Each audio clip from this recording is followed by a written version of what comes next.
صحیح مسلم حدیث نمبر 837۔ حضرت عبداللہ بن عمر رضی اللہ عنہما سے روایت ہے کہ انہوں نے کہا جب مسلمان مدینے آئے تو وہ اکٹھے ہو جاتے اور نمازوں کے اوقات کا انتظار کرتے، کوئی اس کا اعلان نہیں کرتا تھا۔ ایک دن انہوں نے اس کے بارے میں گفتگو کی تو بعض نے کہا عیسائیوں کے گھنٹے کی مانند 1 گھنٹہ لے لو، اور بعض نے کہا یہود کے کرنا جیسا کرنا۔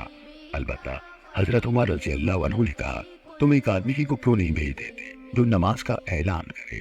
رسول اللہ صلی اللہ علیہ وسلم نے فرمایا اے بلال اٹھو اور نماز کا اعلان کرو۔ خلف بن ہشام نے کہا ہمیں حماد بن زید نے حدیث سنائی، نیز یحییٰ بن یحییٰ نے کہا ہمیں اسماعیل بن علیہ نے خبر دی۔ ان دونوں یعنی حماد اور یحییٰ نے خالد حذا سے، انہوں نے ابو قلابہ سے، اور انہوں نے حضرت انس رضی اللہ عنہ سے روایت کی۔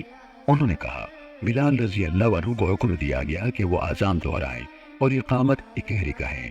یحییٰ نے ابن علیہ سے بیان کردہ اپنی روایت میں یہ اضافہ کیا، میں یعنی اسماعیل نے یہ روایت ایوب کو سنائی تو انہوں نے کہا اذان دہرائیں اقامت کے سوا۔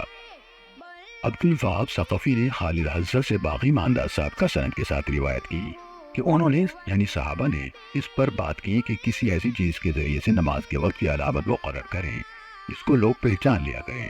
انہوں نے کہا کہ وہ آگ روشن کریں یا ناقوس یعنی گھنٹی بجائے۔